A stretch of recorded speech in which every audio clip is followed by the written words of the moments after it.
travelers stuck at one of the largest travel hubs in the world, Dubai, claim they're desperate for food and are running low on water. The flooding is causing panic and disruption. According to passengers who talked with the BBC, they were kept waiting for hours at Dubai's two main international airports with scant assistance or information. Data from FlightAware as of 2100 Greenwich Mean Time, 2200 British Summer Time, on Wednesday indicates that about 290 flights to and from Dubai International Airport have been cancelled. The data revealed an additional 440 flights that were delayed. It follows unprecedented rainfall that caused floods in the Gulf states, which claimed 20 lives. Duty-free food is all we have. After their aircraft from a wedding in Sydney was rerouted, Cambridge residents James and Elizabeth Devine and their 6-month-old son ended up at the wrong connecting airport in Dubai. More than 80 kilometers, 40 miles, separated them from their intended landing spot, Dubai International Airport, when it touched down at Dubai World Central Airport. A group of 9 people from the UK include Mr. Devine, a 30-year-old software engineer, and Mrs. Devine, a 29-year-old primary school teacher. They claim to be living on duty-free, and that there isn't enough water. The eateries have closed, stated Mr. Devine. The only food we have is from duty-free, so it's like they haven't provided any food for infants or young children. There's no nappies, so we're like handing off nappies to people. The second busiest airport in the world, Dubai International Airport, has had to cancel many flights and divert dozens of incoming planes due to weather-related issues.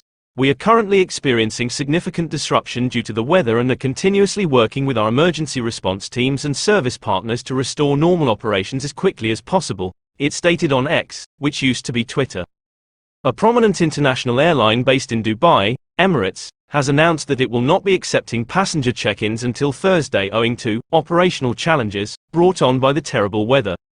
The couple claimed that travelers have continued to arrive at the airport in spite of the commotion. We are all stuck in this poorly resourced airport, Mr. Devine stated. There are hundreds if not thousands of people here. They had to open duty-free so we could eat some food, but it's running out. The system has collapsed. After navigating floating cars to enter Dubai International Airport, Andrew and Kate Golding have spent the last 12 hours there. My goal is to board a different flight, 62-year-old Andrew stated to BBC News. My wife, Kate, is standing in another queue as we're trying to hedge our bets. Andrew claims Kate will never forget the journey she took to celebrate her 60th birthday with her Kentish spouse. It has been worse, I think, than anyone expected, but the system within the airport has completely fallen apart, and Emirates, which I consider to be one of finest airlines, no staff, no information, no coordination, no professionalism, no care, no disaster planning at Emirates. It's weird, big companies normally plan for these events. It's been total chaos. People are napping on the floors and in the lounges, and food packages are all over the place.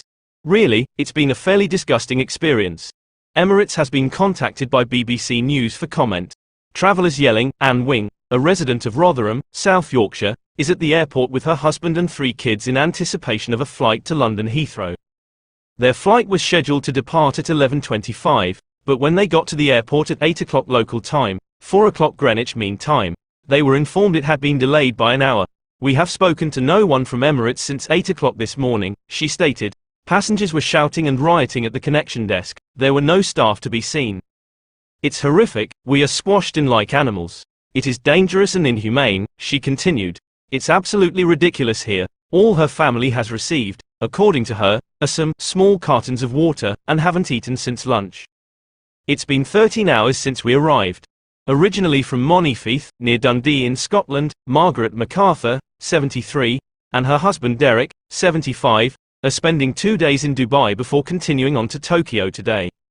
They were supposed to depart on Wednesday morning from Dubai International Airport, but their flight was delayed, and they still haven't been offered a replacement flight hours later. We meant to fly at 7:50 this morning, and we have been at the airport since 6:15, remarked Mrs. MacArthur. It has been 13 hours since we arrived. I merely had coffee and no food. Where we were instructed to stay, there are no amenities. The pair claims that no vouchers have been given to passengers and that they are desperate for food. Mrs. MacArthur remarked, "We don't know what is happening," and mentioned how poorly they have been in contact with their airline. Apocalyptic and pitch black Matt Weir has spent 10 years living and working as a teacher in Dubai. He claimed that on Tuesday in the middle of the afternoon, he saw a big, menacing cloud spanning the sky. At 3 p.m. the sky went pitch black and apocalyptic. That's when I took that picture of the sky as I saw the storm come in, he stated to the BBC. Following the emergence of the cloud, there was a deluge of rain. It appeared as though I had just gotten out of the bathtub when I returned home. Since then, Weir continued, Dubai has been left underwater. Some places are a good meter and more underwater. Thousands of houses are completely flooded. Although, my neighbor's house just 2 doors down is totally flooded, Mr. Weir said his own residence was unharmed. There are also highways that have collapsed, causing automobiles to plunge through. Numerous retail centers have also fully leaked. Video captured in the heart of Dubai displays numerous drowned cars on a section of Sheikh Zayed Road that has flooded, along with extended traffic bottlenecks in other areas of the 12-lane thoroughfare. Even while beautiful skies had replaced the ominous clouds by Wednesday, according to Mr. Weir, so much is still underwater and infrastructure has collapsed. The UAE saw its biggest rainfall event since records have been kept 75 years ago on Tuesday. Within a day, Khatim al-Shakla in the Emirate of Al Ain received 254.8 millimeters, 9.7 inches, of rain, according to the National Center of Meteorology. Dubai normally receives only 97 millimeters of rainfall year, compared to the country's average of 140 to 200 millimeters. April's monthly average is a meager 8 millimeters. Bahrain and Saudi Arabia were also affected by the intense rain. Flooding is produced by a variety of sources, but heavy rainfall is more common due to climate change-induced atmospheric warming. Since the start of the industrial age, the global temperature has already increased by roughly 1.1 C, and unless governments everywhere drastically reduce their emissions, the global temperature will continue to rise.